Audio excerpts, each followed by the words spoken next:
그동안 사실 그 김문수 지사가 8년 동안 경기도정을 이끌어 오셨고 그 도민들한테 뭐 잘했다는 평가를 받은 건 사실입니다. 예. 그리고 이제 남경필 의원도 5선 의원이고 인지도가 상당히 높고 그래서 뭐 당의 지도부 입장에서는 지방선거에서 반드시 이번에 승리를 해야지만 박근혜 정부가 또 계속 동료를 잃지 않고 성공할 수 있지 않습니까? 그런 차원에서 최고의 경쟁력이 있는 후보를 찾을 수밖에 없다고 보고 있고요. 그런 차원에서 그 우리 당에서 그동안에 현 지사에 대해서 재출마도 건의도 하고 또 남경필 의원에 대해서도 건의를 했던 걸로 알고 있고요. 그런데 사실은 이제 뭐 평양 감사도 자기가 실험 안 하는 못하는 거 아닙니까? 하려고 하는 의지가 굉장히 중요할 것 같아요. 대표님 제가 볼 때는 그런 측면에서 보면은 제가 아주 의지는 강합니다. 의지가 의지는 예, 넘버원이다. 예, 제가 왜냐면 정계 입문을 91년도에 이제 지방자치가 부활됐을 때 그 만 28세에 뭐 그 최연소 도의원이라는 과분한 사랑을 받아서 정계 입문을 했고요. 또 도의회에서 4년 동안 활동하고 또 이제 경기도 정무부지사로 한 2년 활동하고 또 경기도당위원장으로 한 2년 활동했습니다. 그러니까 한 8년 동안 제가 경기도민과 함께 현장에서 같이 호흡을 하고 경기도정을 어떻게 보면 참여하고 또 새로운 경기도에 대한 비전을 알 수 있는 시간을 가졌거든요.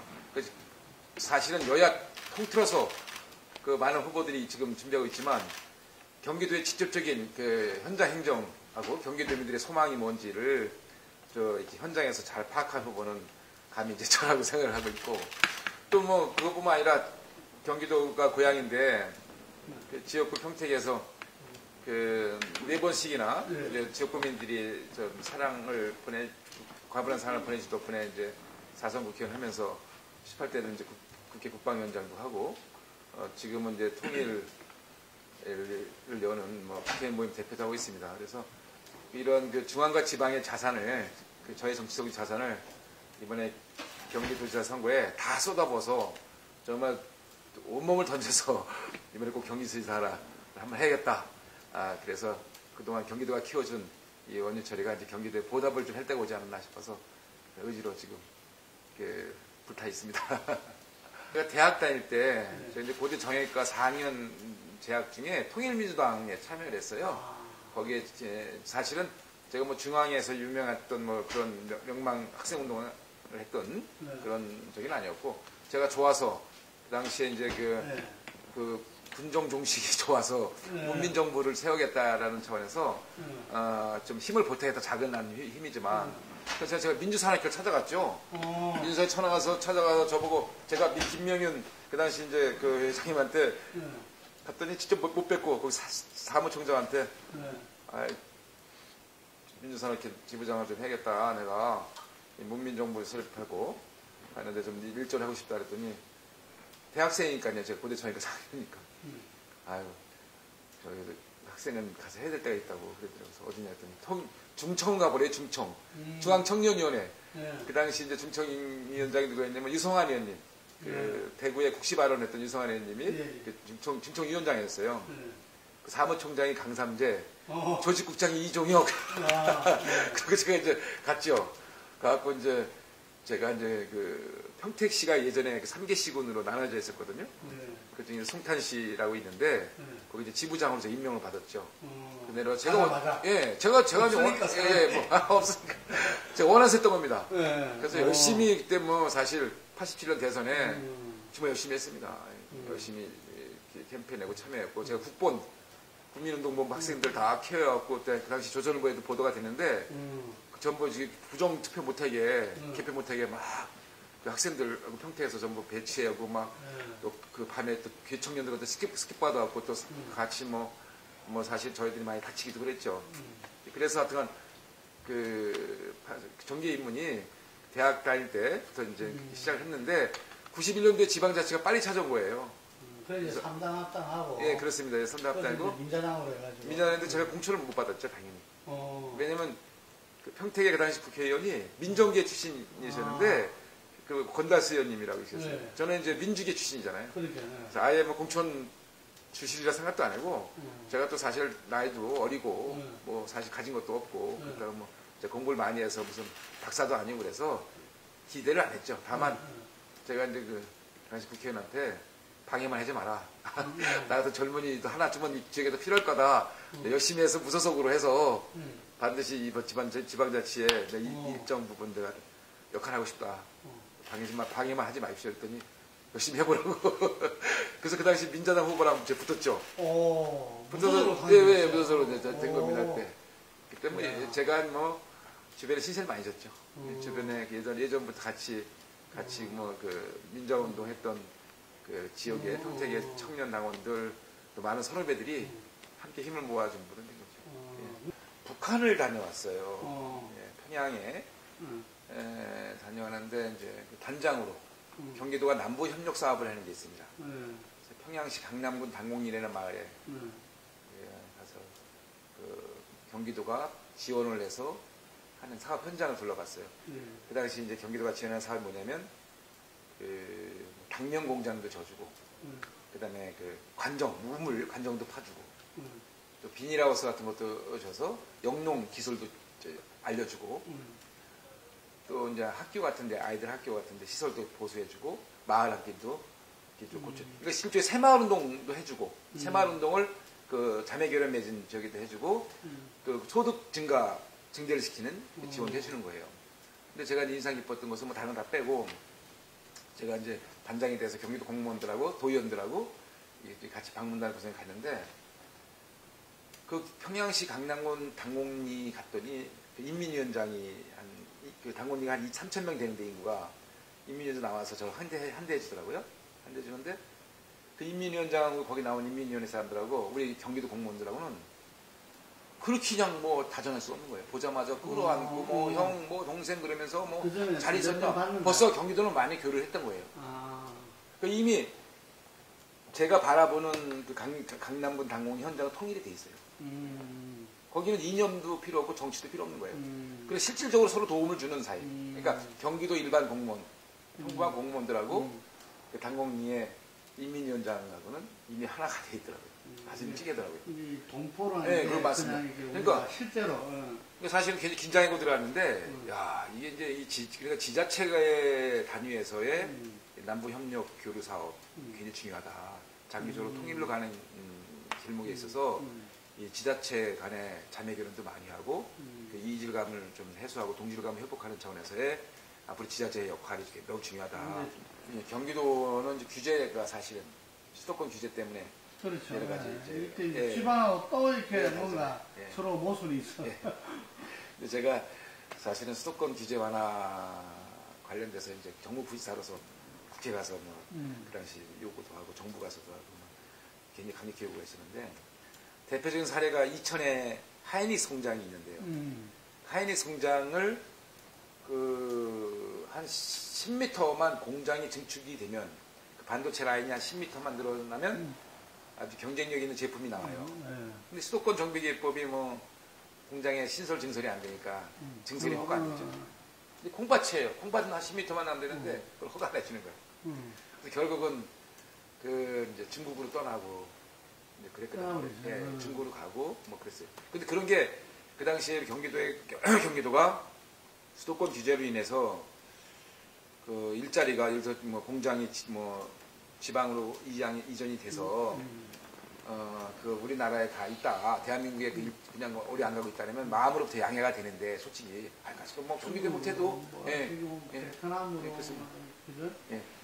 뭐 우리 경기도 못해도 뭐 충청도에서 하고 경상도 가서 하고 뭐 전라도 좋다고 해요, 마음은. 근데 이건 막 중국으로 떠나고 뭐 저 인도네시아로 떠나고 동남아로 떠나고 그러는 거예요. 그래서 제가 또 한번 그 시찰단을 만들어서 다녀봤어요.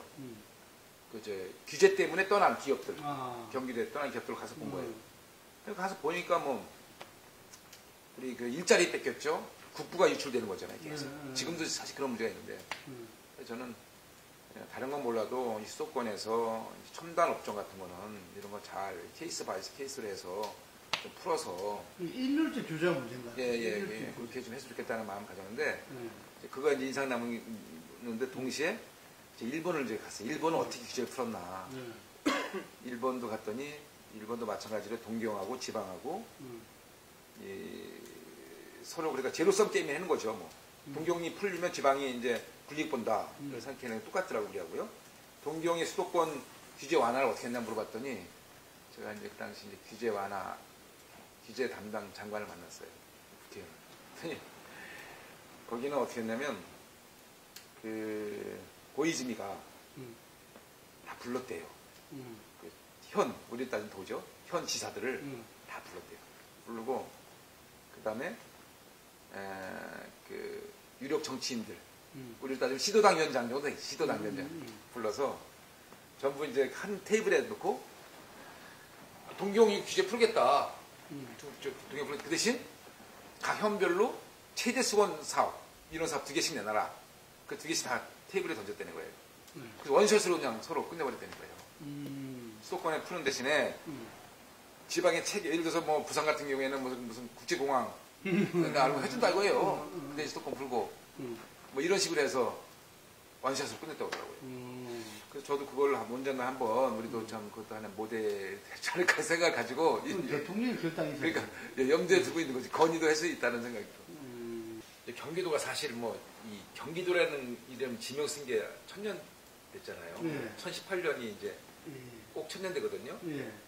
그래서 제가 처음에 이제 그 경기 그리고 제가 도의원 할 때는 존경하는 650만 도민 그랬는데 지금 1250만이 됐어요. 도의원 2배가 늘은 거야. 근데 뭐 그것도 다른 얘기지만 아무튼 1000년의 역사 동안 경기도가 지리적으로 중심이었잖아요. 그리고 이제 심장 역할을 해왔고 그러면서 계속 한강의 기적을 만들면서 대한민국이 어떤 기회와 희망을 계속 만들어 온 지역인데 그게 이제 사실은 지금 위기에 봉착되어 있는 건 사실입니다. 위기와 기회가 같이 이제 공존하는 시기인데 위기가 뭐냐면요.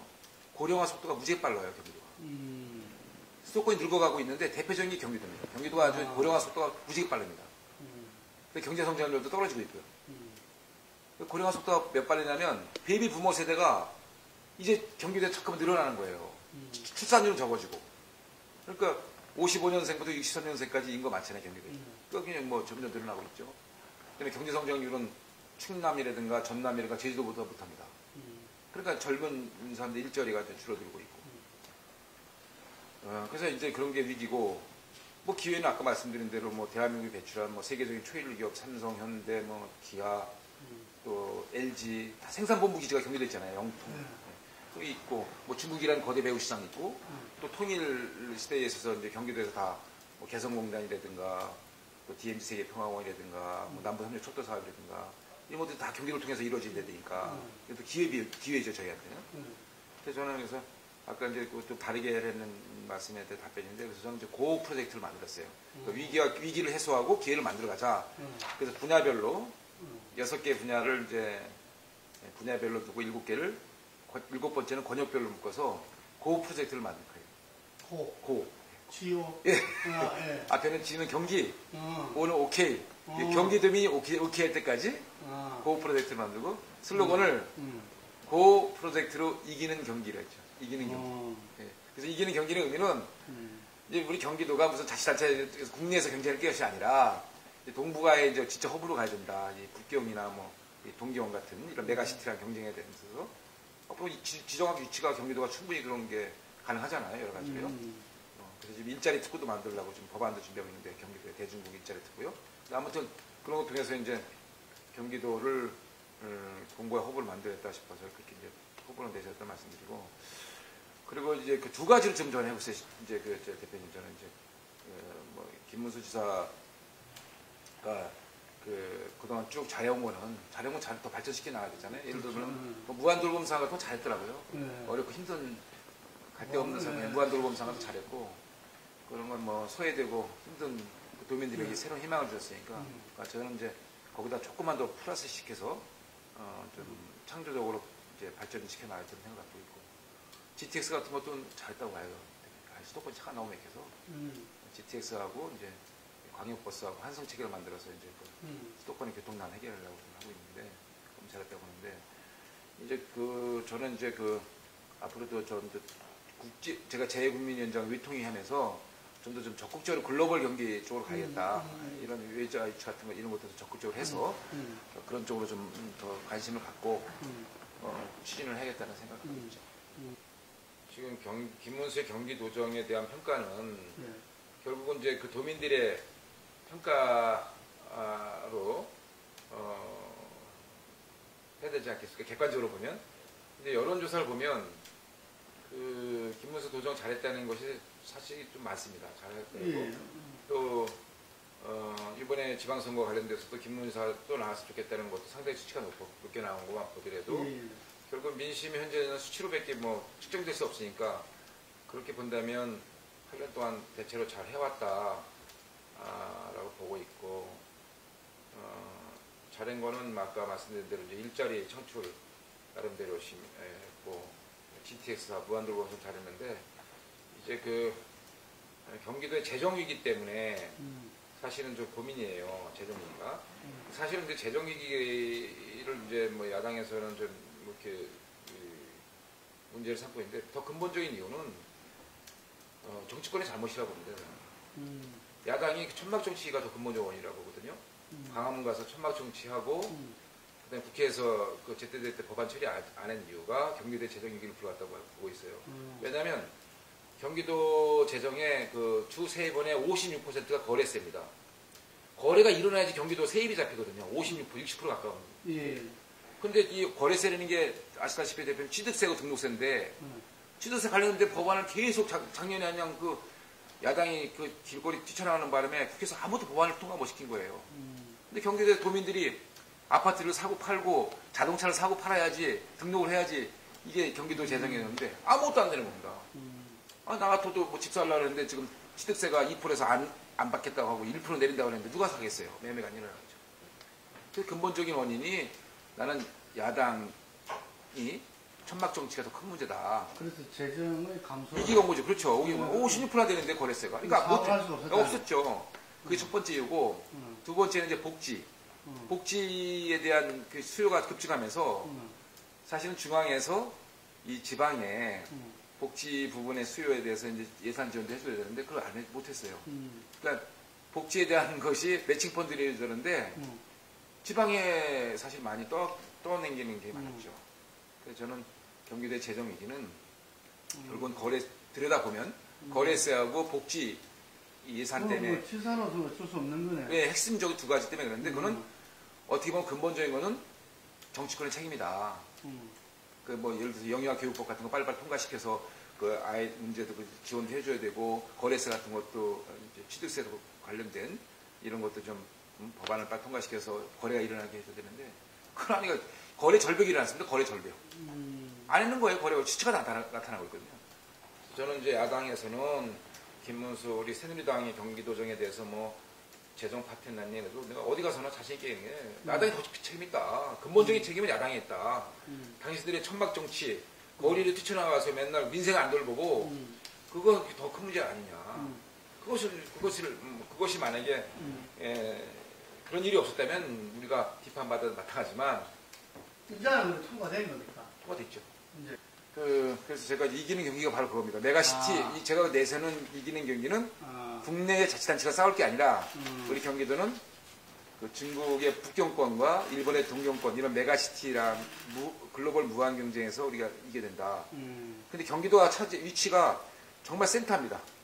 이 동북아의 어떤 중심적인 역할을 할 수 있기 때문에 그 지리적인 이점 그리고 우수한 인적 물적 자원이 있고 동북아의 허브로서의 경기도를 앞으로 키워갈 수 있다. 그리고 완충 중국과 일본과 또 미국과 러시아 상징되는 이런 걸 다 우리가 이제 뭐 여러 가지로 끌어당겨서 할 수 있는 여러 가지 이제 자원이 있다. 그런 인프라가 있다고 보고 있고요. 저는 정당이 책임 정치를 해야 된다고 보고 있습니다. 좀 유지돼야 된다. 정당이 책임 정치를 해야 되고 그 교육감 선출 방식 같은 혼란, 성명의 가나다 순으로 하는 그런 혼란을 또 기초선거에서도 또 재연하는 거는 좀 무책임하다. 다만 이제 보안은? 대통령의 보안. 어쨌든 공약을 내걸었는데 공약을 어기게 되잖아요. 저는 대통령의 그 공약이 참 딜레마인데 대신에 국회의원이나 당협위원장이 공천을 안 하면 됩니다. 그 공천 권한을 국민과 당원들한테 돌려주면 되죠. 상향식 공천이 해법이라고 생각합니다. 근데 공천을 하되 완전 국민 경선 이게 가능할까요? 현실적으로? 가능하죠. 노력하면.